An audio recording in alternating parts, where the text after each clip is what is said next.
Seja muito bem-vindo você, minha amiga, meu amigo, que vai fazer a prova aí para Polícia Penal de Minas Gerais, essa revisão de direito constitucional. Vou abordar aqui para você, nesse tempo que a gente tem, os principais pontos que esse professor aposta que pode cair na sua prova. Se você não é inscrito no canal, considere se inscrever, ative as notificações, você vai ser avisado em primeira mão de tudo que rola em concurso público. Inclusive, nessa semana, tá tendo esses aulões para você ficar aí inteirado do que pode cair na sua prova, beleza?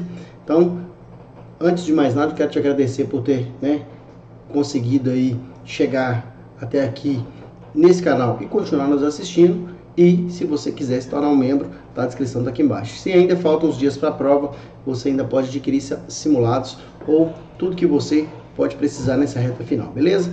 Ative o sininho e se inscreva no canal, ative as notificações aí que vai te ajudar bastante. E deixe seu joinha, comente aqui embaixo também, que ajuda esse vídeo a engajar outras pessoas também para o canal da Vale, beleza? Dito isso, sem mais delongas, qualquer dúvida que tiver sobre esse ou outro assunto, @magnacis44 é o meu Instagram, e aqui embaixo também tem as mídias sociais da Vale, beleza?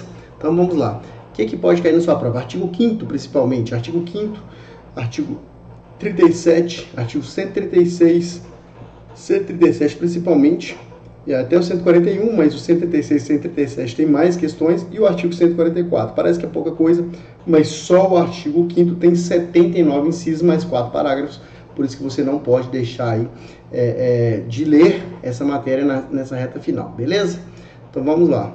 Vou colocar para você aqui a Constituição Federal e a gente vai começar a discutir sobre ela. A maioria das vezes que cai direito constitucional na prova e cai o artigo 5º, cai essa parte aqui como a pergunta: todos são iguais perante a lei, sem distinção de qualquer natureza, garantindo-se aos brasileiros e aos estrangeiros residentes no país a inviolabilidade do direito à vida, liberdade, igualdade, segurança e a propriedade, nos termos seguintes. Aí vem, exceto, ou marca incorreta de acordo com a proposição. Só que eu tenho percebido que a cada vez mais a OCP, inclusive, tem colocado aqui as questões baseadas também no caput, ou seja, nessa cabeça do artigo aqui. Esse caput do artigo, que antes não cobrava muito, hoje tem cobrado. E a maioria das vezes que cobra, eu coloco ele como correto, ou coloca que os direitos do artigo 5º são garantidos somente aos brasileiros. Isso está errado, né? De acordo com a Constituição, aos estrangeiros residentes do país também, e de acordo com os tribunais superiores, alguns direitos do artigo 5º aí, os direitos primordiais, vida, liberdade, igualdade, segurança, todos esses são garantidos também aos estrangeiros, mesmo os não residentes do país. Beleza? Então vamos lá. Ó. Então aqui isso já tem uma possível questão de perguntarem se os direitos do artigo 5º, ou seja, direitos garantidos fundamentais, são garantidos somente aos brasileiros, beleza? Deixa eu só colocar aqui para a gente ficar na mesma página as marcações, ó. Beleza, agora a gente consegue marcar aqui tranquilamente. Fechar aqui. Isso. Então, agora a gente tem aqui os primeiros aqui, esses aqui você é obrigado a saber, né? O segundo princípio aqui é o princípio da legalidade. Costuma a banca, a OCP já fez isso algumas vezes, colocar uma vírgula aqui, coloca: ninguém será obrigado a fazer ou deixar de fazer alguma coisa senão em virtude de lei, salvo por ordem emanada de autoridade competente. Não existe isso. Mesmo a autoridade competente que tem o poder discricionário, ela tem que estar lastreada na lei.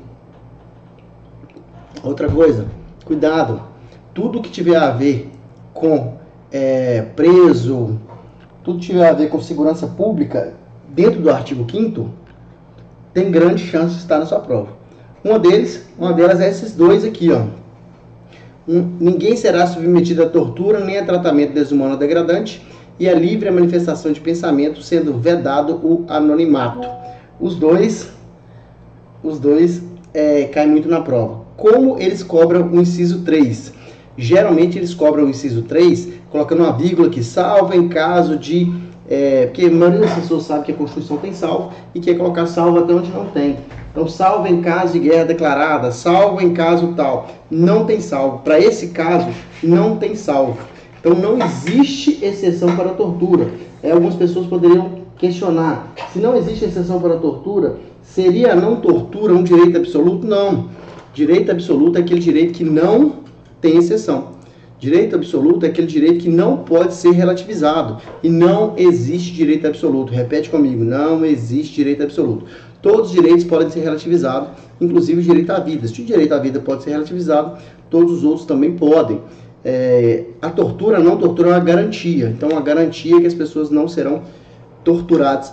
E caso seja, o Estado vai punir aí ao rigor da lei. Beleza? Então, vamos lá. Ó. É livre a manifestação de pensamento, sendo permitido o anonimato. Aqui está vedado, não tá? Por que as pessoas marcam permitido? Não pode. A banca coloca permitido e o certo é vedado. Cuidado, tá bom? Sendo vedado o anonimato. Essa questão do anonimato, é muito comum as pessoas confundirem. É muito comum as pessoas confundirem a questão do anonimato com o... deixa eu só fechar isso aqui, porque senão vai ficar abrindo outra janela. É muito comum as pessoas confundirem o anonimato com a denúncia anônima. A denúncia anônima não é manifestação de pensamento. Denúncia anônima é relatar um fato, possível crime. Isso é denúncia anônima. Agora, o anonimato não tem nada a ver com isso, tá? O anonimato é a pessoa manifestar o pensamento de forma anônima. Agora, o anonimato no Disque Denúncia 81, esse é permitido, tá bom? Então, não confunda uma coisa com a outra. Esse tá lá no outro inciso mais à frente que a gente vai ver. Isso é manifestação de pensamento, é o que eu acho.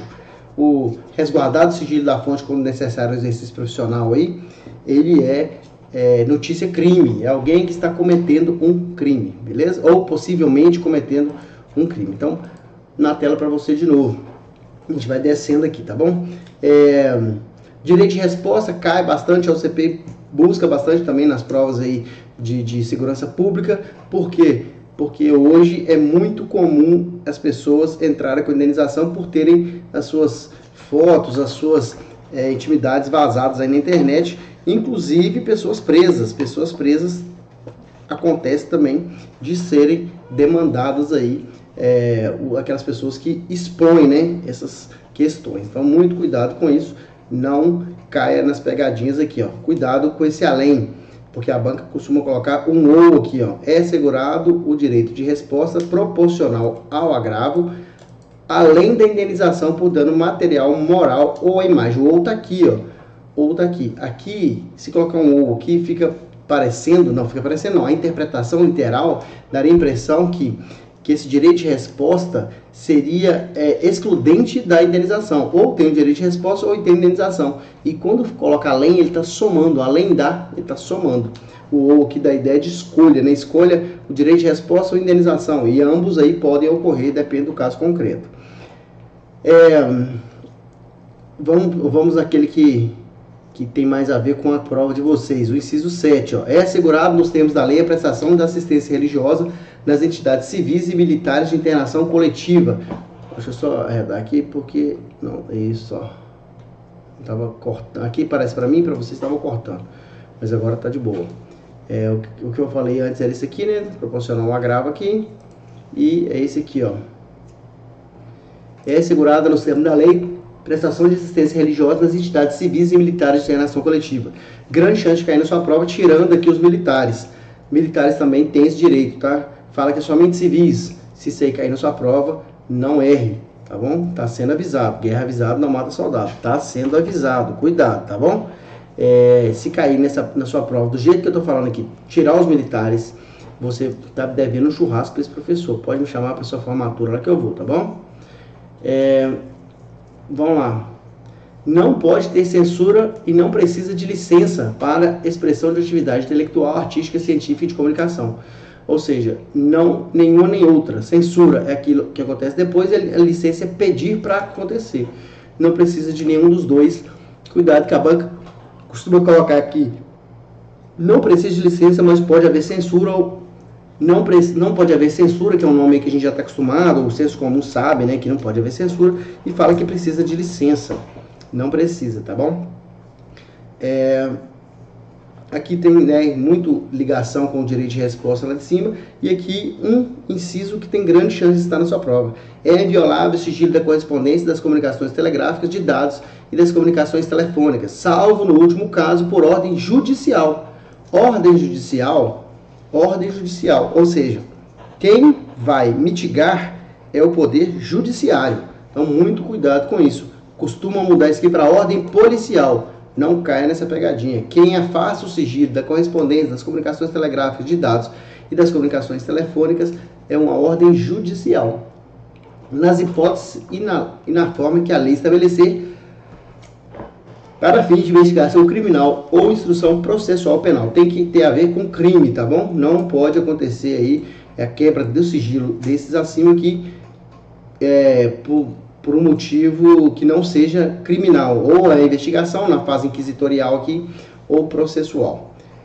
Vamos descer aqui. Cuidado com a liberdade de locomoção em território nacional. Está escrito aqui em tempo de paz, a banca coloca a qualquer tempo. É livre locomoção no território nacional em tempo de paz.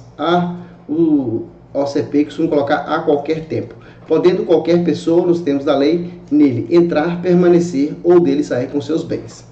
E aqui eu tenho o direito de reunião, que cai bastante. A OCP gosta muito desse inciso aqui. Por quê?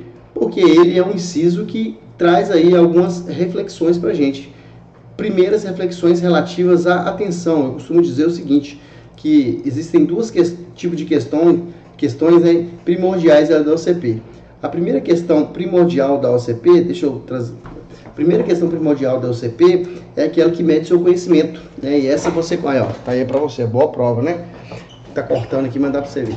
Aquela que mede seu conhecimento, ela sabe se você estudou ou não, né? Ou pelo menos, via de regra, deveria saber.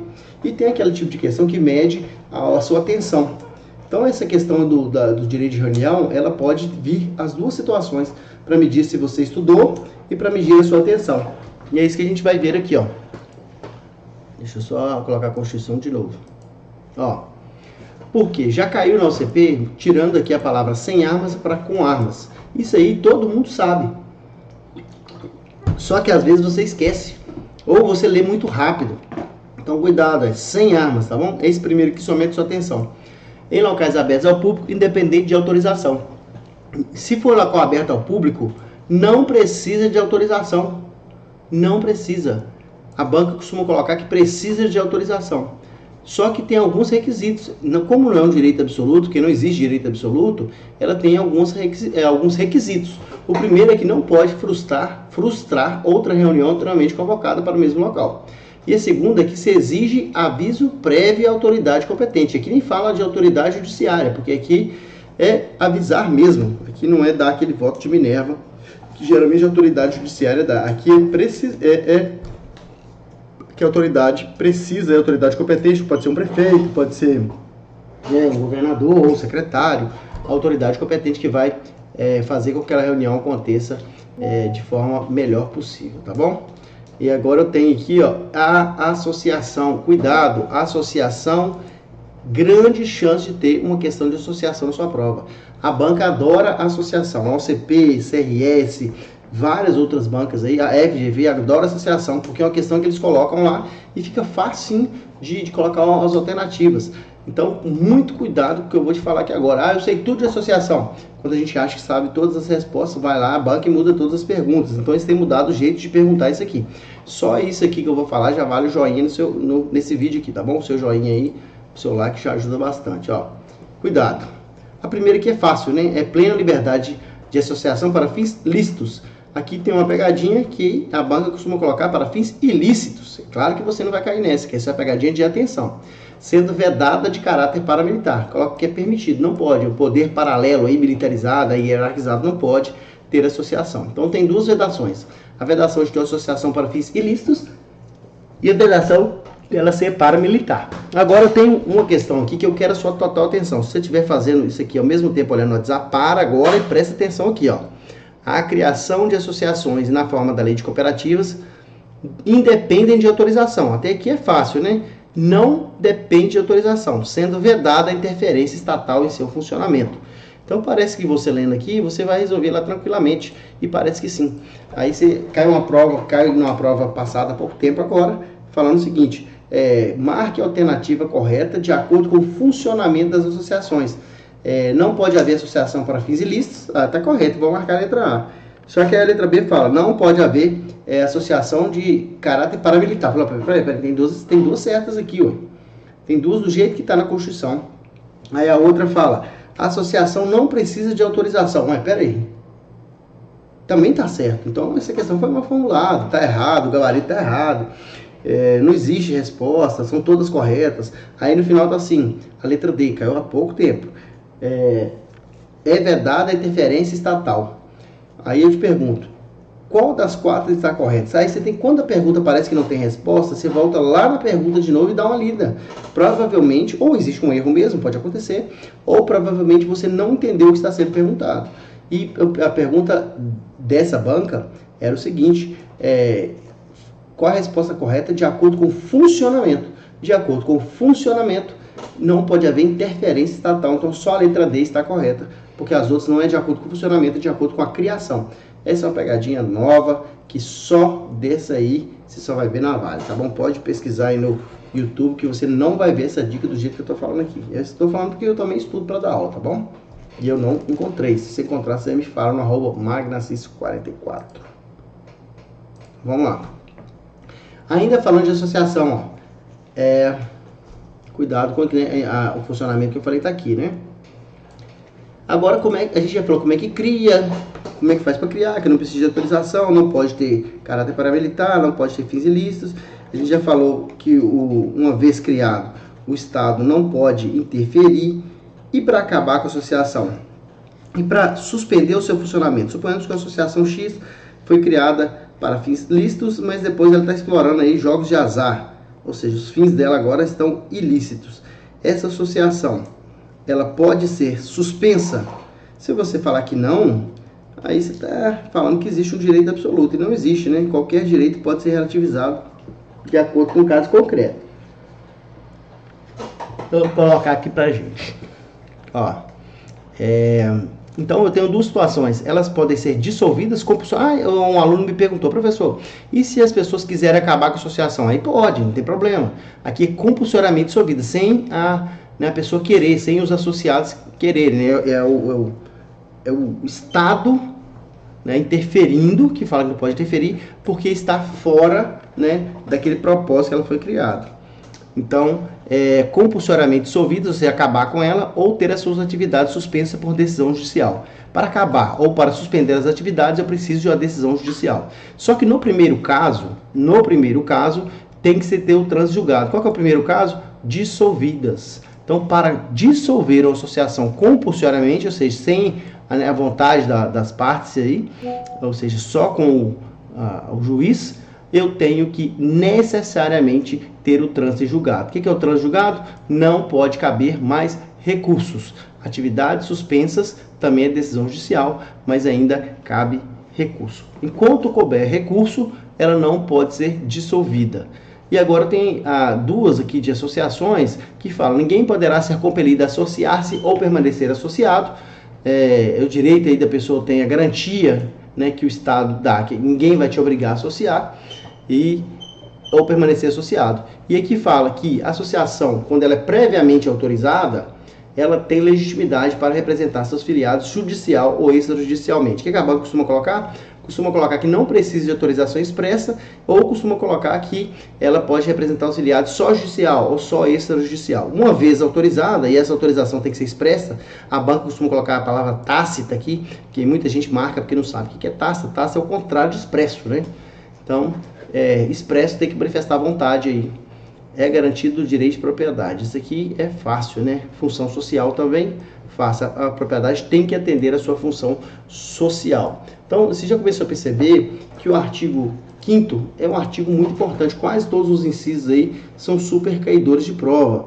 E muita gente negligencia o artigo 5º, porque ele fala: já estou estudando isso tem bastante tempo, o artigo 5º eu já sei. Só que as bancas costumam ir lá e mudar o jeito que te pergunta o artigo 5º, perguntando coisas de outra forma.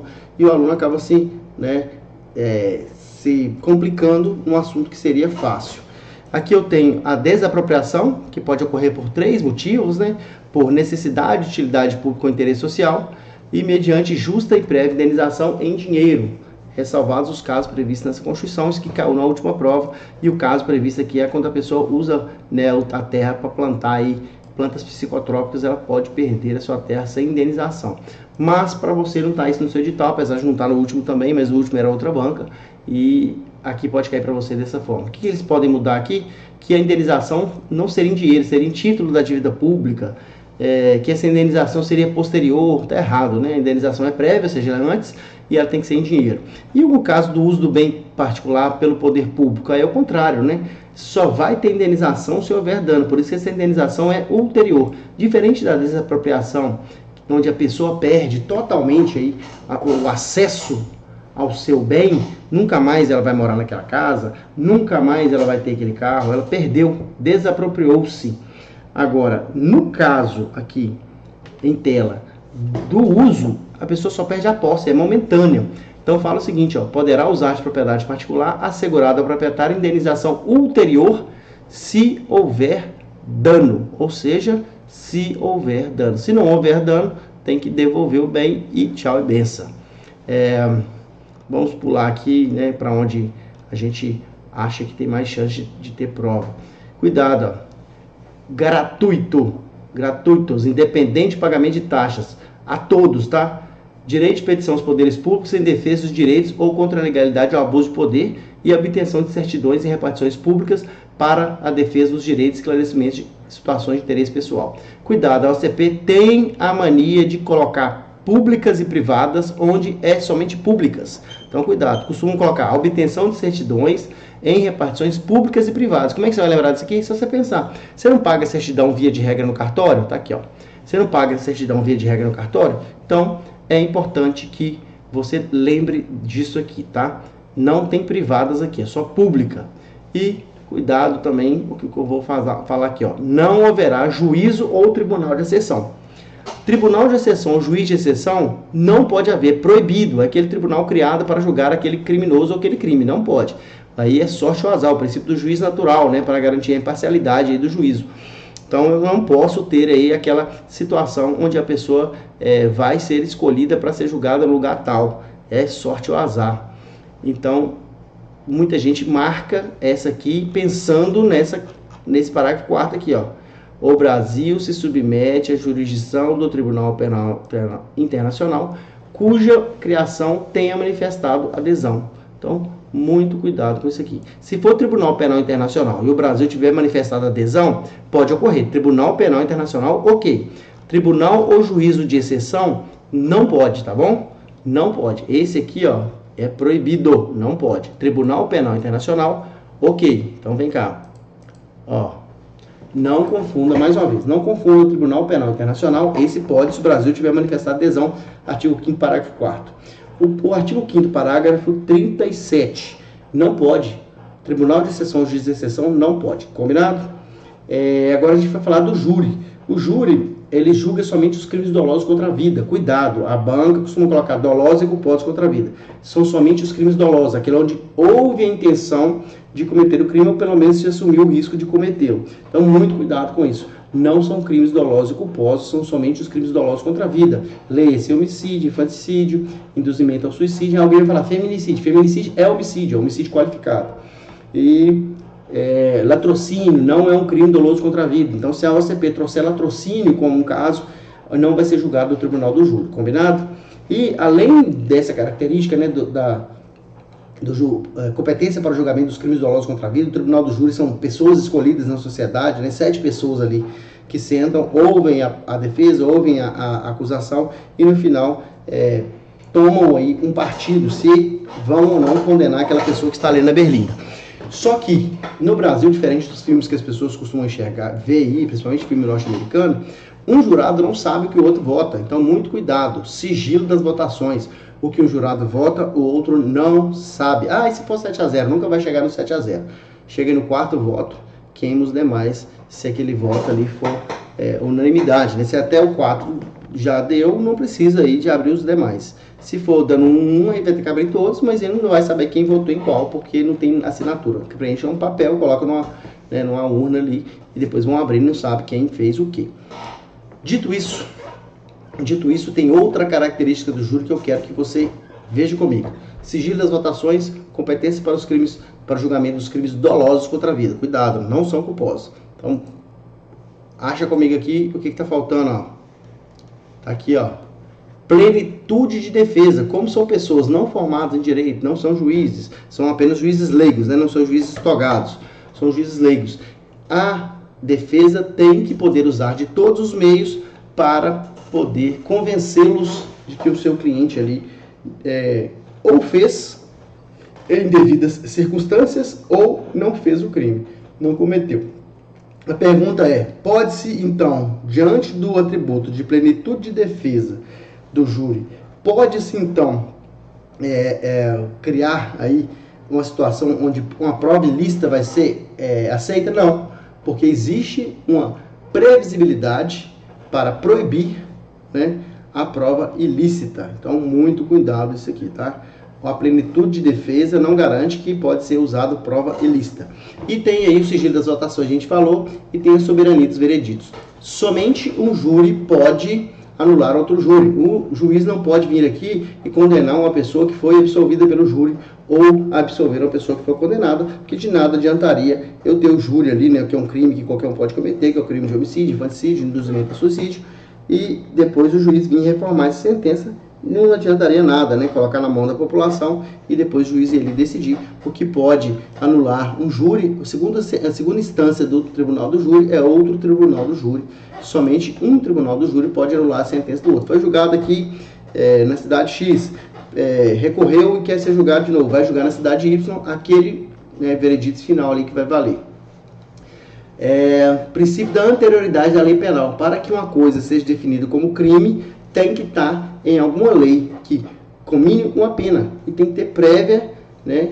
Tem que ter uma prévia daquela conduta. Se aquela conduta não é determinada como crime na data do fato, e a gente sabe que o tempo do crime é o tempo da atividade, depois ela foi tida como crime, aquela pessoa não pode ser apenada. O crime agora de matar, tirar a vida de uma mulher é feminicídio. Aquela pessoa que cometeu o crime, mesmo que o julgamento dela seja agora, cometeu o crime antes, né, de entrar em vigor essa alteração, majorando aí o crime na condição de mulher, do feminicídio, não é tirar a vida de uma mulher, na condição de mulher, né? A gente vai ver na violência doméstica, por ela ser mulher, e é justo essa alteração, só que aquela pessoa que cometeu esse ato há um tempo atrás, onde não havia essa figura do feminicídio, vai responder pelo homicídio normal. Agora a gente tem aqui que cai bastante na prova da OCP também, que é a lei penal não retroagirá, salvo para beneficiar o réu.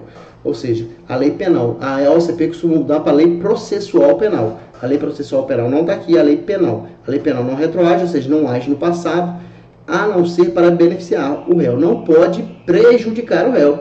Por quê? Porque se alguma coisa que hoje é crime deixa de ser crime, que as pessoas presas por esse crime têm que ser soltas. Agora, e o contrário? Isso é uma coisa que não era crime passar a ser crime. Aí eu entro aqui, ó. Não há crime sem lei anterior que eu defina, não existe. Tá bom? Vamos lá. Racismo.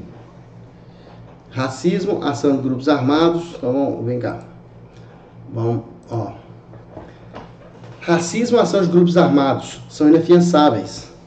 Tortura, tráfico de drogas, terrorismo e crimes hediondos também são inafiançáveis. Todos eles estão num balde de inafiançáveis. Os crimes hediondos, obviamente, são vários crimes. Lembrando que o crime de racismo ele é equiparado com o crime de injúria. Só que para a Constituição, de acordo com a Constituição, você vai responder racismo, tá bom? Injúria racial é equiparado, só que ainda não está essa previsibilidade constitucional ali para ser inafiançável e também imprescritível. Então, o crime de racismo, além de ser inafiançável, ele é imprescritível. Ação de grupos armados contra a ordem constitucional e o Estado de Direito também. Só que tem uma pegadinha aí. Crime de racismo começa com pena fechada, regime fechado. Como é que eu sei que está escrito? Sujeito a pena de reclusão. A banca costuma mudar que o racismo seria pena de detenção, ao invés de colocar pena de reclusão. Aí o aluno confunde. Como é que você vai lembrar? Racismo começa com R, reclusão também começa com R. Então, não é RD, é RR. Ou seja, reclusão, racismo. Racismo, reclusão. Racismo, reclusão. Inicia-se em regime fechado. Só isso aí, se você não deu o seu joinha, seu like até agora, só isso aí já vale, tá bom? Então, vamos aqui no nosso próximo assunto. Nosso próximo assunto é ainda falando de crimes inafiançáveis. Por quê? O racismo, que está aqui, crime inafiançável, sujeito a pena de reclusão, os dois começam com R, já falei. Agora, além dos crimes inafiançáveis e imprescritíveis, que são ação de grupos armados contra a ordem constitucional, né? Civis ou militares, aqui já colocou que somente civis ou somente militares, não, né? Civis e militares contra a ordem constitucional do Estado Democrático. Além desses dois aqui serem inafiançáveis, eu tenho o 3TH, que é crimes inafiançáveis e insuscetíveis de graça ou anistia, que é a tortura, tráfico de entorpecentes, tráfico de drogas, terrorismo e os crimes hediondos. Mais uma vez, se te perguntar inafiançável, a resposta pode ser qualquer um deles. Se te perguntar imprescritível, junto com inafiançável, é racismo. A gente chama aí de ração, né? Racismo com ação, e o 3TH, que é tortura, tráfico de drogas e terrorismo e os crimes hediondos, beleza? Agora, estou sendo rápido, gente, mas essas questões aqui, tudo tem na nossa revisão, tudo tem no curso de questões, então não deixe aí de ser um dos nossos alunos se você não é. Coisa que cai na sua prova. Quais são as penas? Eles costumam tentar te confundir as penas proibidas com as penas permitidas. Coloca, não haverá penas, aí coloca, de multa, ou a regularização da pena adotará dentre as seguintes, aí coloca banimento. Cuidado. A primeira aqui, que é o inciso 40, deixa eu ver, L50, 46, né? 46, ele fala o seguinte, fala que a pena, né, a lei regulará a individualização da pena e adotará, entre outras, as seguintes. Ou seja, podem haver outras penas que não estão aqui. Inclusive a pena aí do uso de drogas de molestação verbal não está isso aqui. Ou seja, podem haver outras penas. Aqui são as principais, aqui a Constituição trouxe. Agora, pode haver qualquer tipo de pena? Todas menos as que estão aqui. Então, as penas que a Constituição trouxe podem haver mais. Privação ou restrição de liberdade, né? Vulga aí a pena de encarceramento. Tem aquela que é a privação, onde a pessoa vai ficar ali presa mesmo, em restrição, que ela não pode frequentar determinados locais, determinados horários, ou que tem que dormir na cadeia, ela está restrita na sua liberdade. A liberdade está restrita a locais e horários. Privação é quando ela está privada mesmo da convívio com a sociedade, está privada aí da sua liberdade. Perda de bens também é uma pena. Perda de bens é uma pena. Multa, cuidado, isso aqui não é multa administrativa, isso é multa-pena. Todos os crimes que estão lá no Código Penal tem lá tantos mais tantos de multa. Então, crime também combina multa, não é multa administrativa. Multa-pena. Prestação social alternativa. Prestação social alternativa é o que há pouco tempo o pessoal vai trabalhar no asilo, há pouco tempo que eu falo, uns anos atrás. Hoje a pessoa paga uma cesta básica. Prestação social alternativa é geralmente dada aí para aquelas pessoas que cometeram crime de menor potencial ofensivo. Suspensão e interdição de direitos. Total atenção aqui, ó, para o que você estiver fazendo e veja isso aqui. Suspensão ou interdição, não tem cassação de direitos, tá vendo? Não tem cassação de direitos, mais uma vez, não tem cassação de direitos, é somente suspensão e interdição. Beleza? Cassação de direitos é proibido. Ah, mas e o cassação de mandato? Mandato não é direito. Mandato é uma outorga que nós, pessoas, né, eleitores, damos para os governantes. Os governantes falam o seguinte, ó, vota em mim que eu vou ser bom. A gente vai lá dar uma carta para ele, uma outorga. Se ele for mal, a gente pode ir lá e pedir para tirar. Não é tão simples, mas é mais ou menos isso aí, que é cassar o mandato. Não confunda cassação de mandato, não confunda cassação de mandato com cassação de direitos. Direitos não podem ser cassados. Os direitos podem ser perdidos se a pessoa perder a nacionalidade.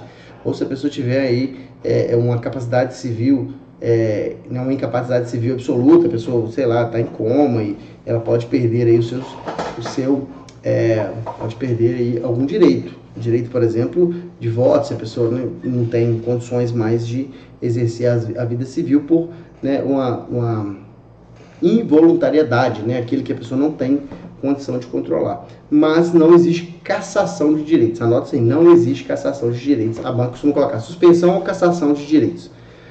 Se tivesse cassação de direitos, seria uma pena aí perpétua, né? Ah, nunca mais vai votar. Então não tem essa condição. A pessoa não vai votar.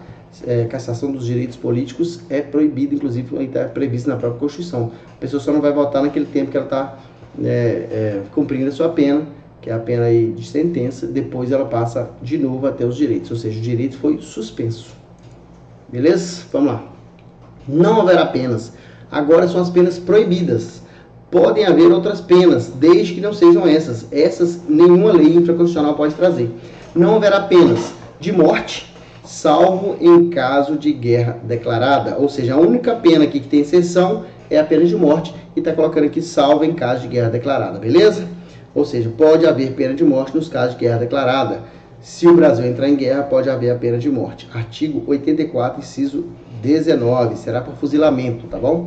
De caráter perpétuo. O que é uma pena de caráter perpétuo? Aquela que a pessoa vai ser presa para sempre. Ah, mas o fulano de tal foi condenado na soma dos crimes a 200 anos. Mas 200 anos progride, né? Metade de 200 é 100, metade de 100 é 50, um quinto e vai. Qual que é a metade de infinito? Não tem, né? Metade de infinito é infinito. Qual que é o dobro de infinito? Infinito. Por isso que a pessoa não pode ser presa aí com caráter perpétuo. Trabalhos forçados. Na sua prova pode cair, principalmente na aula do professor Fraga, ele fala isso, né? Que o preso tem que trabalhar, mas aquele trabalho lá não é a pena. Aquele trabalho lá é ressocializativo, tem o caráter de ressocialização, né? O tom ressocializativo, se é que existe a palavra. Ele não tem aquela intenção de pena. O juiz não condena a pessoa. Você vai quebrar pedra na pedreira por 2 anos até aprender, ou vai catar lixo na BR até aprendendo a jogar lixo na BR. Não existe essa previsão de forçar a pessoa a trabalhar. O trabalho tem o caráter de ressocialização, mas ele não é uma pena.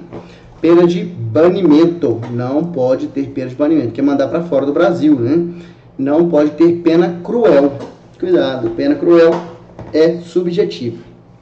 Dito isso, a gente ainda falando, né, de penas e de penitenciária. Grande chance de cair na sua prova. A pena será cumprida em estabelecimento distinto, de acordo com a natureza do delito, idade e o sexo do apenado.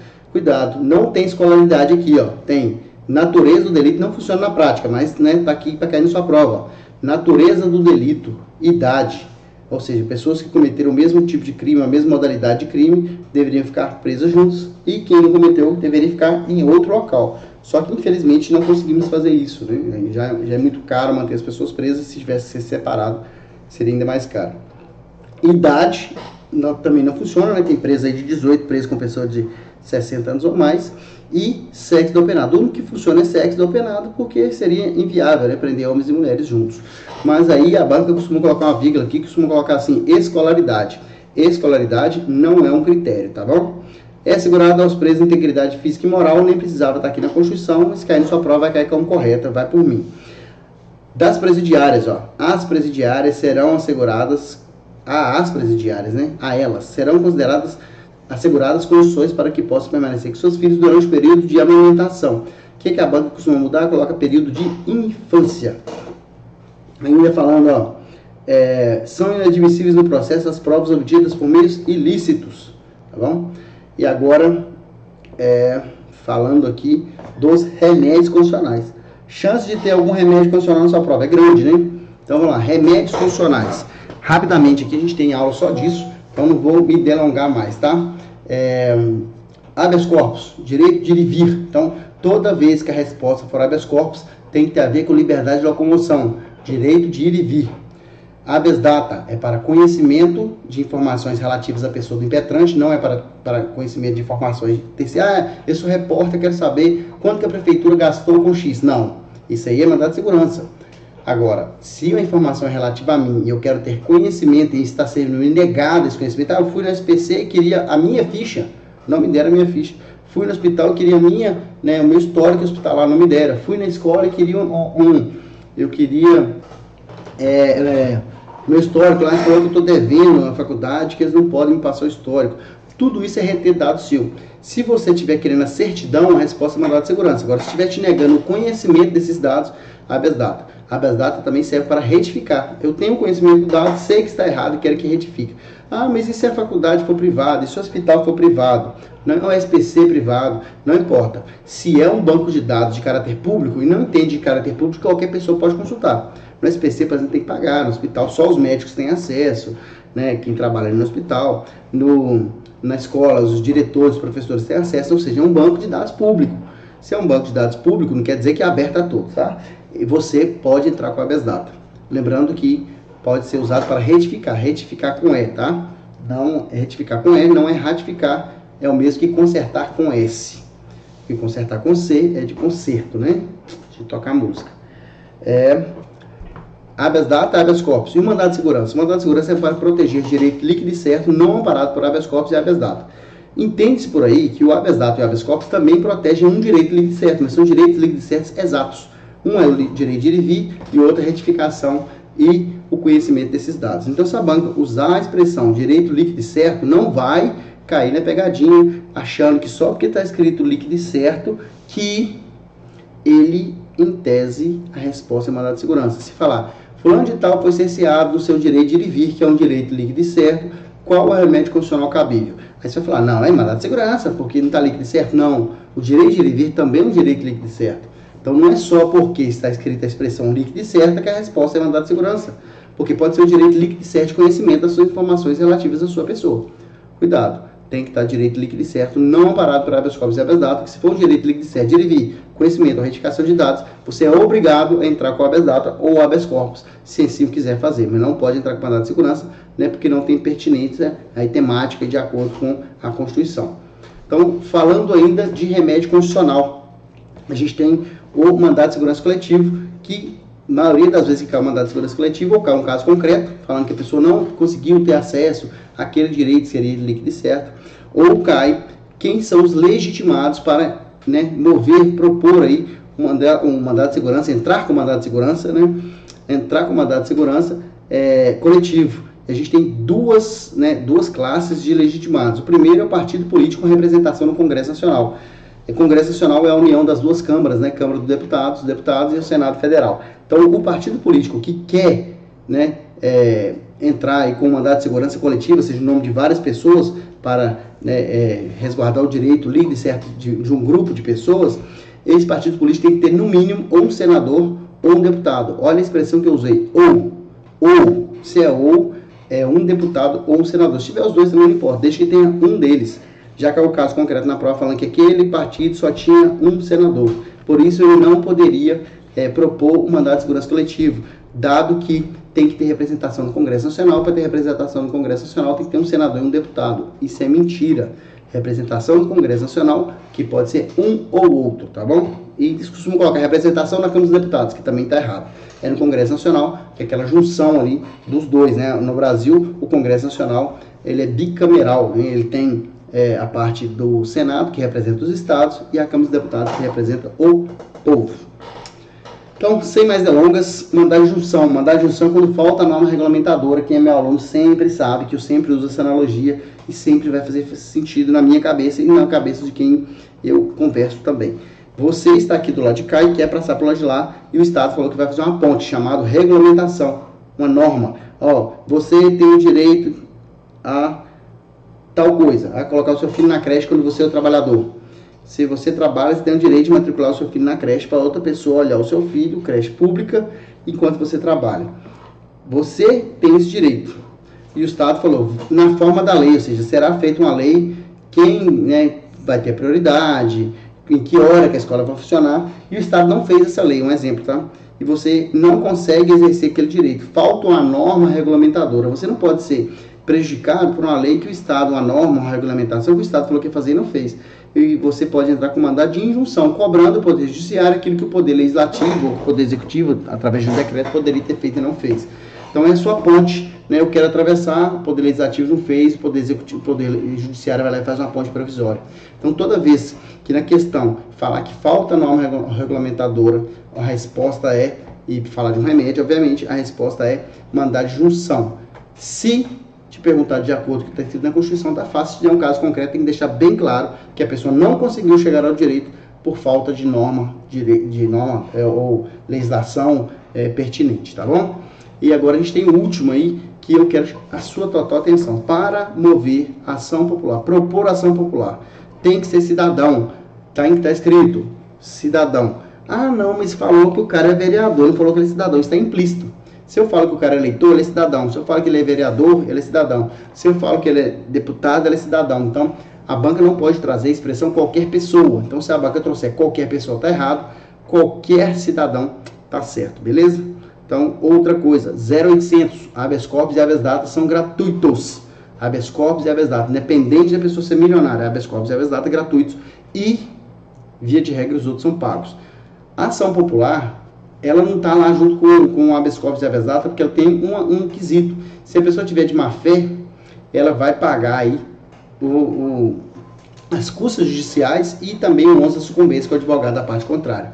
Fora isso, ela também não vai pagar. Mas 0,800 de qualquer forma é o habeas data e o habeas corpus. Lembrando que aos reconhecidamente pobres são garantidos duas certidões aqui, certidão de nascimento e certidão de óbito. Não é a todos, tá? Certidão de nascimento e certidão de óbito, beleza? Combinado? Dê uma lida nos parágrafos. Os tratados internacionais que versarem sobre direitos humanos têm que ser aprovados em cada casa por 2 turnos. Tratado internacional que versar sobre direitos humanos vai ter a mesma força de emenda constitucional, só que tem que ser aprovado da mesma forma que aprova a emenda constitucional. 3/5 não é 2/3, é 3/5. 3/5 é menos que 2/3, tá? 2/3 dá 66,66 diz no periódico. E o 3/5 dá 60%. Então é 60% para aprovar um tratado internacional que tiver a mesma força de emenda constitucional. Beleza? Que versar sobre direitos humanos. Lembre-se que os direitos previstos no artigo 5º não excluem outros direitos previstos em outras leis. Podem haver outros direitos que não estão aqui, costuma tirar esse não aí, confundir muita gente. Já falei do Tribunal Penal Internacional, beleza? A aplicação das leis do artigo 5º, dos direitos do artigo 5º, tem aplicação imediata, não é imediata, é imediata. De artigo 37, o que você tem que saber? Tudo, coisas importantes para você saber. O concurso público é um meio de se ingressar de ser um agente público, ou um funcionário público. Só que existem exceções. A primeira exceção que a gente tem muito comum de ver são os cargos de livre nomeação e livre exoneração, tá bom? A gente também tem os cargos temporários, que pode ser feito por processo seletivo, mas ali no comecinho do artigo 37 fala cargos de livre nomeação e exoneração, via de regra concurso público. Concurso público de provas ou de provas de títulos. Não existe concurso público só de títulos. A OCP já fez isso, outras bancas também colocam concurso público de provas ou de títulos. Não existe essa previsibilidade. Concurso público de provas ou de provas e títulos, beleza? Cuidado, estrangeiros também podem fazer concurso público no Brasil na forma da lei. Os brasileiros têm que preencher os requisitos previstos em lei e os estrangeiros têm que ser na forma da lei. Combinado? Então vamos lá. Duração do concurso público, 2 anos. Até 2 anos ou 2 anos? Professor, agora você me confundiu. A duração de um concurso público é 2 anos ou até 2 anos? A duração de concurso público é até 2 anos, sendo que pode ser 6 meses, um mês, não pode ser acima de 2 anos. E pode ser prorrogado uma vez por igual período. Por que não pode ser prorrogado uma vez por mais 2 anos? Porque o concurso público de 6 meses, ele teria mais 2 anos? Não, é igual período. Se o concurso público teve duração de 1 ano, ele só pode ser prorrogado por mais 1 ano. Lembre-se, cuidado com o que eu vou falar aqui. Várias vezes cai na prova. Várias vezes cai na prova. Cuidado. 2 anos não é igual até 2 anos. Muito cuidado também. Se o concurso público não obedecer isso, o concurso público é nulo. A gente vai ver aqui no artigo 37. Vou ter que colocar aqui. A autoridade vai responder, o artigo e o concurso público é nulo. Já aconteceu a anulação de concurso público por não obedecer aí essas... deixa eu dar um controle que vai ser mais rápido. Por não obedecer esse prazo, tá bom? Eu gosto de pegar a Constituição aqui mais atualizada, e mais atualizada no site do Planalto, porque talvez mudou alguma coisa aqui de última hora e eu quero ser o cara que vai trazer isso para vocês, ó. Artigo 37, a gente está aqui, Neolimp, legalidade, pessoalidade, moralidade, publicidade e eficiência. Cuidado, essa eficiência aqui foi a última a ser acrescentada, já caiu numa prova minha falando que qual o último princípio aí do LIMP, ou o princípio do artigo 37 da administração pública, foi acrescentado. O último aí foi o princípio da eficiência. A gente já falou, né? Da investidura em cargo público, prazo de validade do concurso. É garantido ao servidor público civil direito à livre associação sindical. Servidor público civil.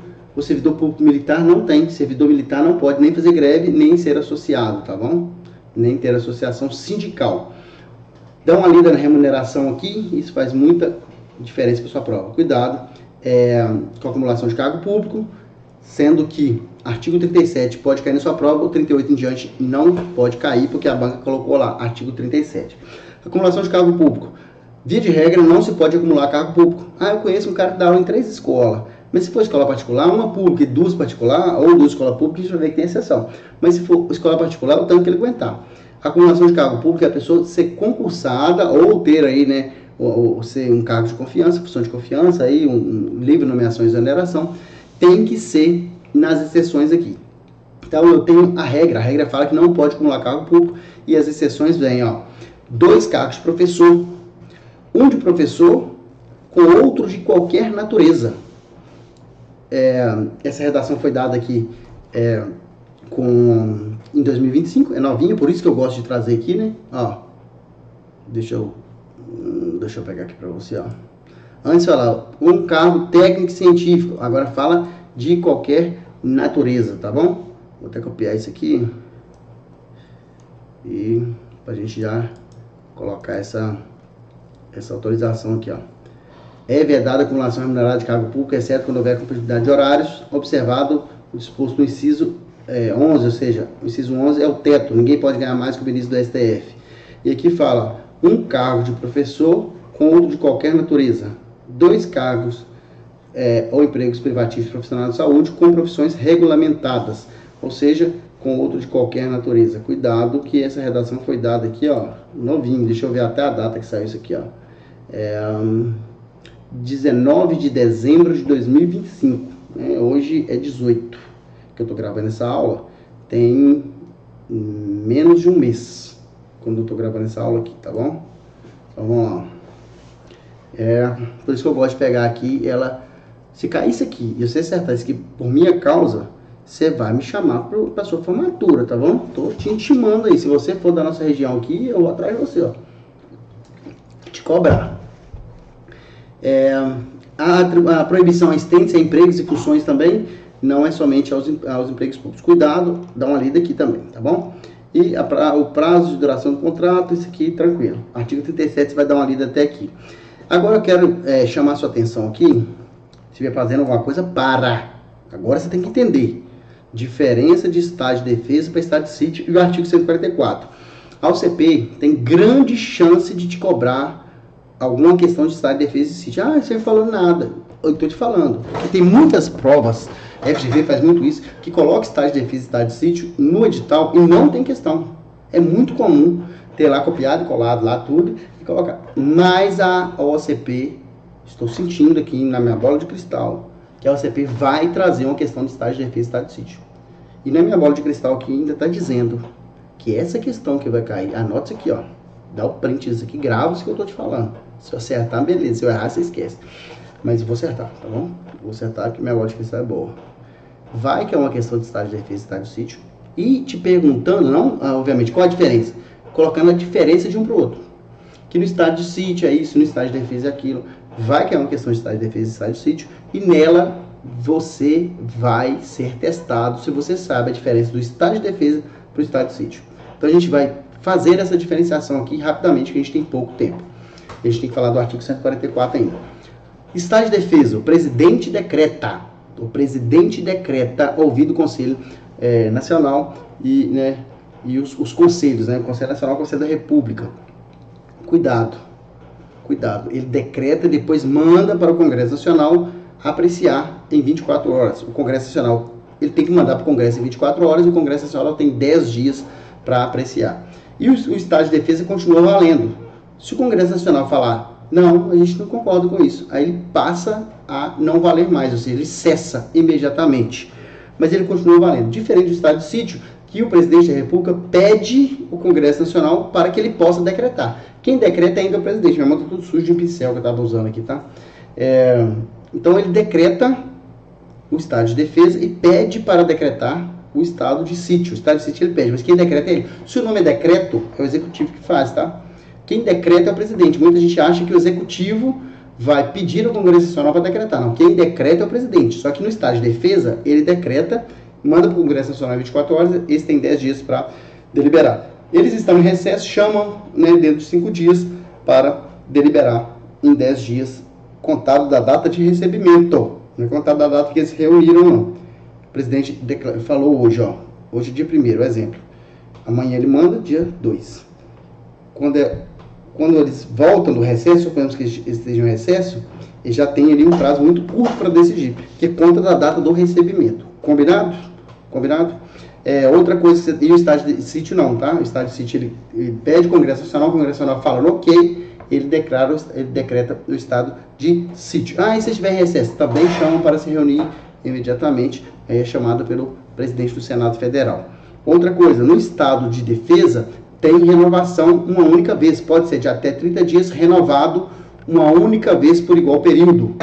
O estado de defesa, o estado de sítio, não tem prazo para renovação. Mas o estado de sítio, ele tem duas situações. Pode ser porque o estado de defesa, ele é locais determinados, o estado de sítio são locais mais abrangentes, ou pode ser também porque as medidas tomadas no estado de defesa não deram certo, calamidade pública de grandes proporções, tudo isso pode ser estado de sítio. O estado de sítio é um avanço do estado de defesa, mas ele não tem que necessariamente passar pelo estado de defesa. Ele pode ser decretado diretamente, principalmente em caso de guerra. Mas eu tenho que diferenciar o estado de sítio, né, no caso que ele não foi suficiente o estado de defesa, instaurou-se o estado de sítio, e aquele estado de sítio que foi declarado por causa de guerra ou grave ou resposta à agressão armada estrangeira. Nesse caso, pode ser cerceado qualquer direito. No caso de guerra, não há que se falar em cerceação de direitos elencados. No caso do inciso 1, que o inciso 1 fala, né, comoção nacional, de grande repercussão nacional, onde não foi o estado de defesa, não foi suficiente, pode estar o estado de sítio. Nesse, a gente tem ali alguns direitos. Não pode ter o direito de reunião, pode ali até a liberdade de imprensa pode ser comprometida, mas no caso de guerra não tem isso, beleza?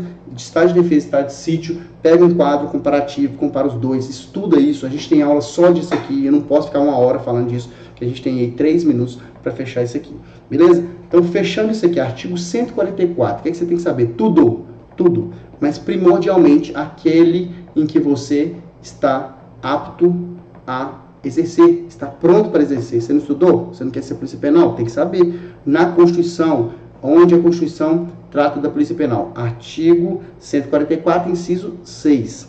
No inciso 7, né, obviamente, 6, Polícia Militar, Corpo Militar, o 7. Só que, todavia, no entanto, deixa eu ver, 5, vamos lá, Polícia Rodoviária Federal, Polícia Federal, Polícia Rodoviária Federal, Polícia Ferroviária Federal, são os 6, né? Polícia Civil, Corpo Bombeiro e Polícia Militar, e o 6 é o V, 2 pauzinhos, né? V, 1 pauzinho, 6, 5 mais 1. Polícias penais, distrital, federal, distrital e estadual. As polícias penais subordinam-se a quem? Se for a Polícia Penal Federal, ao Presidente da República, que é o chefe maior. Se for a Polícia Penal Estadual, aos governadores, e o Distrito Federal também, que o Distrito Federal tem governador. Aí a pergunta que fica é, qual a função da Polícia Penal na Constituição Federal? Cabe à guarda dos estabelecimentos penais. É isso que está escrito. A Polícia Penal faz escolta de preso? Faz, mas na banca vai colocar. De acordo com a Constituição, a Polícia Penal faz escolta de preso. Não! Ela faz sim, mas de acordo com a Constituição não. Quando tem uma pergunta que fala de acordo com a Constituição, ele está te perguntando. Você sabe o que está escrito aí? Vamos ver se você sabe. Então é isso. Cuidado. As guardas municipais poderão ser criadas, né? Não tem um número de habitantes aí, beleza? Guardas municipais poderão ser criadas. Dito isso, né, a gente chega no final aqui, dá uma lida no artigo 144, né, os tipos de polícia, aquele rol ali da polícia, ele é taxativo, né, artigo 144, Polícia Rodoviária Federal, Polícia Federal, não nessa ordem, Polícia Ferroviária Federal, Polícia Civis, Polícia Militar, Corpos de Bombeiros Militares e as polícias penais que foram inclusas no emenda 104 de 2019. Então, muito cuidado com isso. Cuidado com o artigo 5º, o inciso 79, que trata aí da intimidade, né, dos dados, do sigilo aí, né, dos dados, da sua intimidade na internet e tudo mais. Inciso 79, grande chance de cair. O inciso 79 também dá uma lidinha, tranquilinho, mas tem que saber que está lá. Outra coisa também, competência da Polícia Federal, costumam cobrar bastante, tirar ali, né, patrulhamento ostensivo das rodovias federais, o que a gente fala de PRF, fala patrulhamento ostensivo das rodovias. Polícia Militar e Corpo de Bombeiro Militar são forças auxiliares e reservas do Exército, não é das Forças Armadas. Polícia Militar e Corpo de Bombeiro Militar são forças auxiliares e reservas das Forças Armadas. Não, é do Exército. E subordina juntamente com as polícias penais estaduais e tal aos governadores de estados, tá bom? Outra coisa, 45 do segundo tempo, eu lembrei disso aqui, e eu tô sentindo que vai cair. competência da Polícia Civil. Polícia Civil é a polícia judiciária dos estados. A Polícia Judiciária da União é a Polícia Federal, é a polícia que investiga. Essa Polícia Judiciária Federal, ela tem a competência lá no artigo 144, parágrafo 1º. Vai ter várias competências, tem aula que só diz. A Polícia Civil, ela tem uma competência residual, ou seja, tudo que não é de competência da PF, tudo que não são crimes militares, a Polícia Civil, que é a Polícia Judiciária da União, dos estados, ela vai apurar. Cuidado, Polícia Judiciária da União, Polícia Federal, não é Rodoviária Federal. Polícia Rodoviária Federal não apura crime. Se acontecer um crime na rodovia federal, se for um crime federal, é a PF. Se não for um crime federal, vai ser, ou na competência federal, vai ser apurado pela PC. Cuidado, a PC não apura crimes militares, ou seja, Polícia Judiciária dos Estados apura todas as infrações penais, exceto as de competência da PF, ou seja, competência da União, que a Polícia Federal é a Polícia Judiciária da União, é uma função, tá? Polícia Judiciária não é uma polícia, é uma função da polícia. Do mesmo jeito que a Polícia Ostensiva é uma função, a Polícia Marítima e Portuária de Fronteira é uma função da PF, são funções. Então a Polícia Civil não apura crimes militares. Então, ressalvada a competência da União e exceto os crimes militares. Beleza? Cuidado, a OCP vai colocar inclusive os militares. Se isso aí cair, você vai me dever o churrasco, tá bom? Fiquem com Deus, espero que tenham aí curtido essa nossa... Eu gosto de ir direto ao ponto, né? Apesar de, né, a gente fazer alguma brincadeira para você lembrar. Então, se você gostou, deixe seu joinha, né? Que ajuda muito o nosso canal. Um abraço, professor Magno Assis. Ó, para você, ó, boa prova. E se você ainda tiver uns dias aí, compra uns simulados aí da Vale, preço especial. Boa prova para você, um abraço, fiquem com Deus. Tchau, tchau.